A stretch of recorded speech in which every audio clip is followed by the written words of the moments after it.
Did you know when you were at school what job you wanted to do when you left?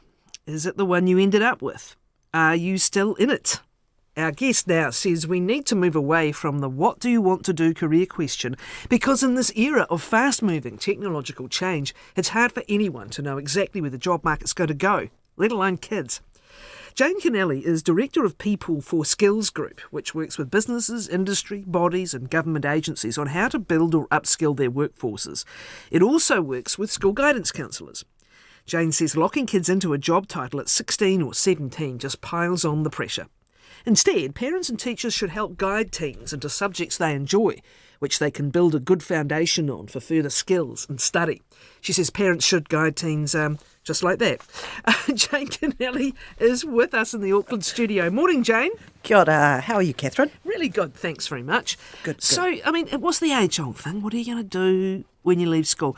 Does it still happen routinely? Is it still a very instinctive question to ask you, young person? Yeah, I think it happens everywhere, just about every day. Grandparents, parents, and certainly it happened in our day, Catherine. I think my first role was a teacher, and I believe that was yours as well. We stepped into the world of education. Is that correct?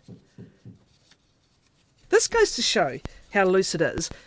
I kind of wanted to leave school at the end of sixth form as it was. I was standing by a facsimile machine they'd been invented, and a application form for Teachers College rolled off it, and I thought, I could do that. That was it. That was the amount of thought that went into it. I will say it was some of the best education and learning I've had was the 2 years at Teachers Training College in a Bachelor of Education. But it wasn't where I stayed. No. Well, look, what did you do when you I was first the same left? as you. I was a teacher. I became an art teacher. Yeah. And You then sound like you're a bit more kind of focused and intention than I was. Well, that was the answer to the question. Nursing, teaching. Wanting to be a cowgirl didn't quite cut the mustard, unfortunately.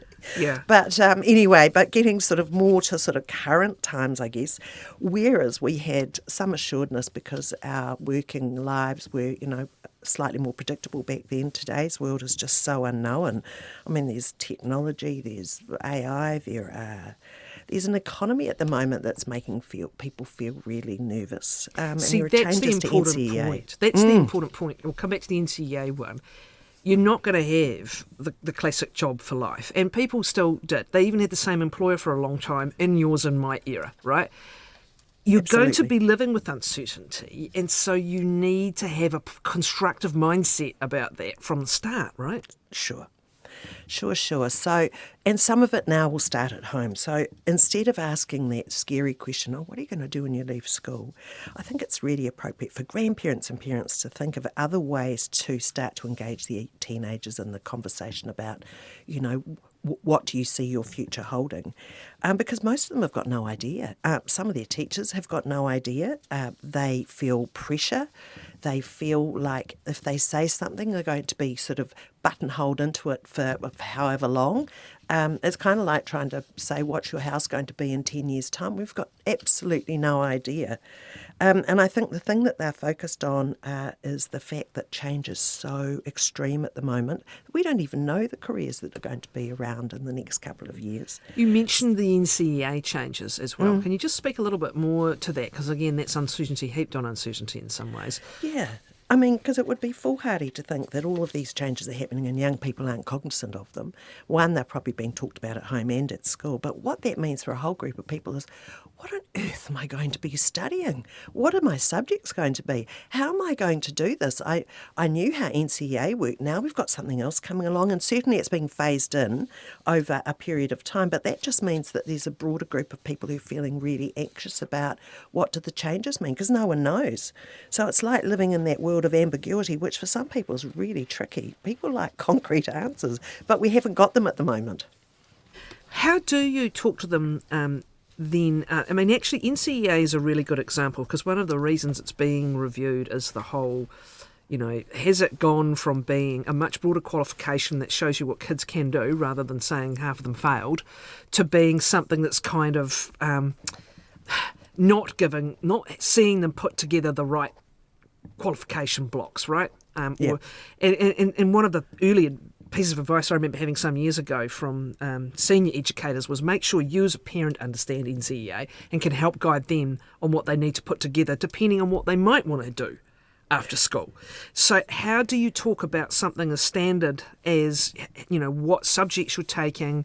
You want to have some kind of a conversation about why it might matter. Yeah, look, there's lots of questions I think that we can kind of put into the mix now. It's things like, what are you curious about? What's something you've always wanted to know more about? What subjects at school do you really like? I think sometimes it's almost like encouraging people to be a tree and a bird at the same time. On the one hand, it's kind of working out what particular subjects they love so that they can kind of dig a bit deeper into them. But on the other hand, it's saying, well, the wings of the bird is about curiosity, it's about trying things, it's about giving something a go that you've always wanted to try out. So that's about opportunity and about curiosity. And then the other side is about, well, why not delve in a bit deeper into the areas that you really love? And then you end up with these extraordinary combinations where which weren't probably as accessible to us when we were being educated, actually, Catherine, so that you can actually try a combination of, the schools are going to have to really be able to navigate this, of course, but try combinations of subjects that allow you to experiment and not just kind of think, I'm just committed one way and that's it forever. It's other questions like what kind of problems do you like solving? Or what's something that you do that time just completely disappears, you love it so much? Or what kind of lifestyles really appeal to you? Or what's something that you're really good at that other people have talked about and they say, oh, you're pretty cool at that? Or what's something you felt really proud about doing? And there is something that still, I think, is relevant. And I used to think that roles and jobs and skills were divided into three areas, which was people, information and things. And that's still a lovely way to frame up a question. Do you like working with people, or is it more hands-on, or are you an ideas kind of person? And what would you do if you knew you absolutely could not fail at it? What would you like to actually explore? And the other sorts of questions, as you can probably tell, open up a really broad discussion around the dining room table at night time. So even, I can certainly understand that conversation happening with a careers counsellor or something, or in a focused sense, but even just in informal settings, that kind of question can open things up. Yeah. What might be the opener though?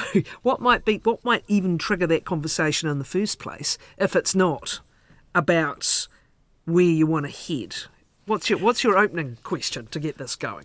Oh, look, I actually think the opening gambit on this one is to say, look, we certainly want to talk about what you're going to do when you leave school, but let's not just think about a job. Let's think, or a career. Let's just talk to you about all the stuff you really like doing and what interests you. And it's time for you to tell us what's inside your head at the moment. And then let's see if we can help you. That's a good one. Yeah, because it's, soft and gentle's the way. I do fear, though, right now that people are probably going, what are you going to do when you leave school? Yeah. Because, we can understand why that's happening. But if we can just step back and understand that actually our young people are working in a world of work that we will not have faced, and the more that we can calm the farm for them and sort of help make their minds a little less stressed, the better. I mean, chances are they're up most nights on their devices during the night, sleep deprived. So it's just to really avoid a confrontational conversation and try and have a conversation. So questions with curiosity, and questions also perhaps, or answers or conversation that sees uncertainty and that sees, that whole context of not even knowing what the job is going to be as something to be excited and curious about, Yes. rather than something that is anxiety causing. Yeah, I think it's really encouraging the fact that I don't know isn't a bad answer, actually. I don't know is an answer that says, well, there's opportunities to explore. What are some of the things that you've been thinking about? And living with ambiguity, I mean, if we think about skills that are going to set us up That's for the it, future. in a nutshell. That one. It's a really important one, actually. Yeah. So I think it's normalising the fact that we want people to explore. It's normalising the fact that we can help them. I mean, there are connecting these young people with people that are doing some of the things they might be interested in, like role models or mentors or individuals that might be performing some of the work might like to just see in action. Another thing that can happen is that kids do have a set goal. For a time it was they all wanted to be making films and working at Weta, and that's understandable. What a brilliant kind of, 100%. explosion of excitement we had around at that time. And even if you perceive what they want to do as being a bit of a long shot based on their current, whether it's interests or applications or whatever, you don't want to quash that sense of adventure or even that whole process of imagining.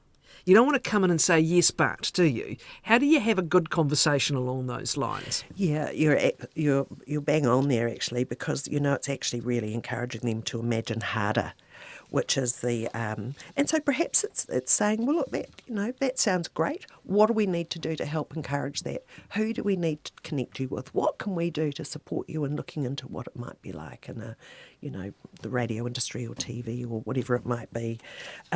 We all had those ideas. And in fact... more and more organisations and schools are coordinating tasters that show a lot of the things that are on offer to young people. Those are continuing as we speak over the next few months. But it's seeing if you can then research it together. Okay, well, what do you think that looks like? All right, what's the training going to be? And then what's wrong in actually starting something and then going, you know what, this isn't for me. There's absolutely nothing wrong with that, because you learn the skills on the way to take to the next gig that you decide to sign up for. I was chatting to a mum today whose teenager thought that coding was going to be where it was at, and actually explored that and is currently working in a coding role, and has now realised that really their role is a bit at risk because AI and the algorithm can code very quickly. So they have enrolled for and are starting physiotherapy next year. So how's that for a seriously cool change of direction? This is the other issue. They are going to be hearing this incoming all the time. AI is going to take the jobs. We're going to give a new job every 7 years or whatever. So they are absorbing that generally anyway. And what is your experience of how kids are managing that? Obviously, it's very individualised, but what are some of the responses that you see? Well, certainly in the research we did earlier on this year with about 12,000 learners, 1,200 learners, I should say, the under 17-year-olds were the ones that were really freaked out. They were very, very, very anxious. The ones that had made some type of training or development or vocational or be it university decision were feeling a lot calmer because they could kind of see how it all fitted together. So it's that gap that happens before you sort of venture forth and try something. But there's no doubt that AI is changing the world. It's already impacted their worlds and they're probably coping with it quite well. And there is a lot of fear-mongering around it, but I think it's about lifelong learning, and if anything, that's the biggest concept we all have to grapple with now, which is we're just going to have to keep learning, because if we don't, we're going to get marginalised in this sort of knowledge economy that's going on. I think young people, though, do worry about fairness and ethics.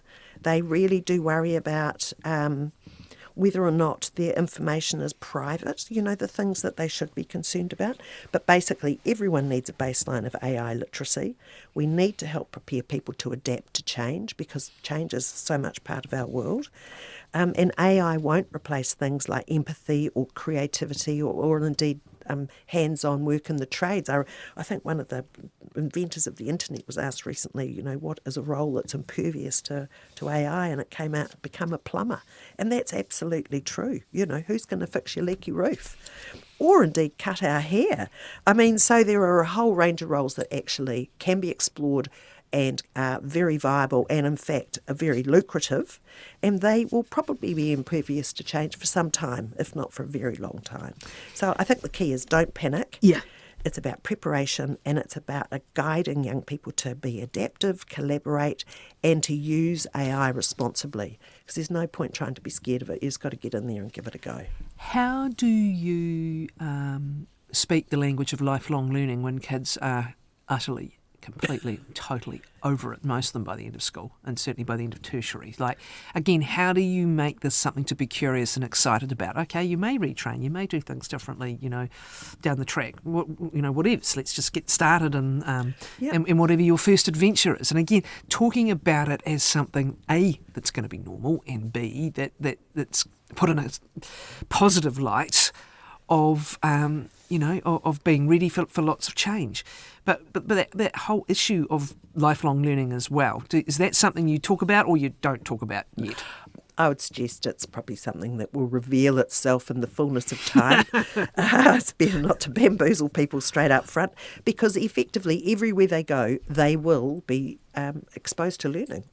Doesn't matter actually where they go. There will be some type of learning that will be a continuation of a theme, developmental, and they'll help progress along their pathway. And everything that they pick up will be useful at some point.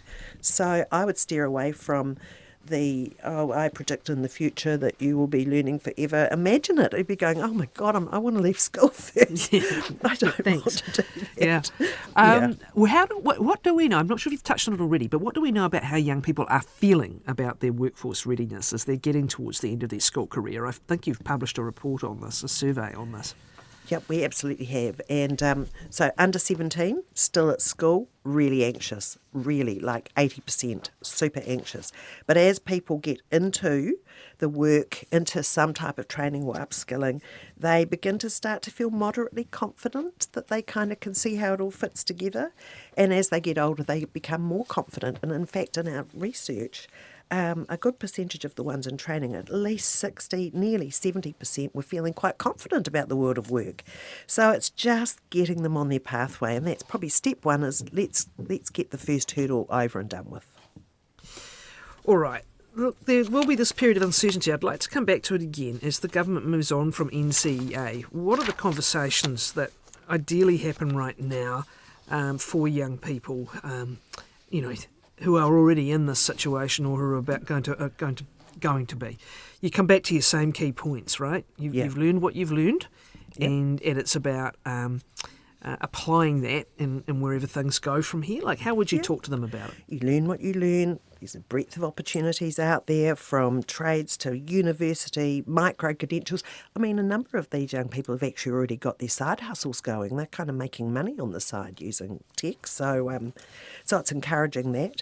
It's helping them see that multiple careers are really valid. There's not just one right pathway. Schools will be doing their job to help reassure our young people as well, which is good. But it's actually saying to them, look, your identity isn't just tied to the result of a single exam.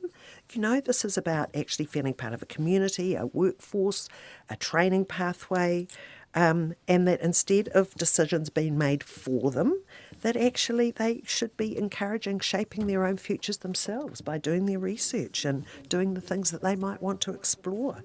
Careers are not straight lines anymore, and the sooner we know that and understand it, the more comfort we will give our young teenagers, so that they can actually just kind of take a breath and enjoy the fact that they've got a really interesting, vibrant time ahead of them. Jane, this whole idea again of the pressure that can come on, do you know the other one at the moment is, how am I going to buy a house? How am I going to afford to have kids? How am I going to have money to put aside in KiwiSaver? Is that another message that parents and others, grandparents, others who are interested, can kind of negatively signal if they say, yeah, but what does it pay? Or on the flip side, do you need to have that kind of conversation as part of assessing what it is that matters most to these kids, or as part of what their thinking might be over time? Yeah, I mean, it all feels very grown up and very kind of big as far as topics are concerned. And again, at the risk of being repetitious, I think it's actually trying to keep some of those conversations out of the way, because they actually know it already. They're not impervious to the news. They do kind of have an understanding what's going on, but it doesn't need to be front and centre. Not when just the whole notion of being confident enough to make some type of decision about certainly the subjects they're going to take next year, or the combination of subjects, and where the joy really of exploration, because their futures are going to take them globally. They could go anywhere in the world. So to try and button it down to the picket fence and the Toyota RAV in the driveway, it's just a bit too early. By and large, are you encouraged by the maturity of these kids, with the ones you get to talk to and get to meet, and do we sometimes perhaps underestimate it? We sure do. They are by and large, they're bright, they're switched on, they're technically more competent than we are, they are fast thinking. I think, the whole notion of critical thinking it comes into play with all of the conversations because they're quite quick to sort of suggest that they actually know everything. And this is where I believe parents and, friends and peers can actually help each other, because it is about thinking through problems. That is absolutely essential at the moment. But make no bones about it, that they're prepared to actually give something a go, and we need to encourage that. We don't want to put the fear of goodness into our teenagers, but they're pretty switched on.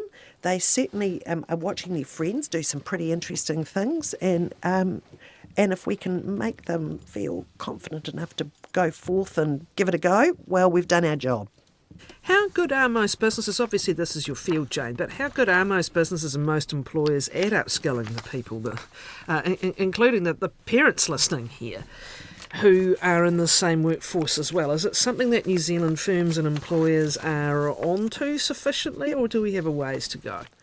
Look, a really interesting trend that's happening in the world of work is that organisations are starting to realise they have to move away from jobs and people in a job to the whole notion of skills and upskilling. So this is a global trend, and it's happening with employers that we work with here in New Zealand, so that they know that they've got a more adaptable workforce at the end of the day. Because yes, technology is going to change things, but if we're upskilling our people, training them, retraining them, we're on the way to actually being highly productive, really managing skill shortages beautifully well. And as I say, it's a global trend at the moment. So a lot more of this is happening.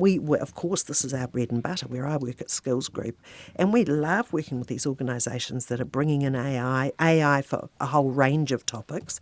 But they are making a absolutely clear and decided approach to upskilling their people. And what I say to people involved with these workplaces is take on everything that's on offer, because these are the sorts of things that will help you create an extraordinary career. Thank you, much appreciated. Jane Kennelly, whose advice to you is not to overdo the what are you going to do when you leave school question with kids. There are far more interesting conversations to have with them about what they're interested in and what they might be, where they might be heading, than just asking that blunt question. She's Skills Group Director of People.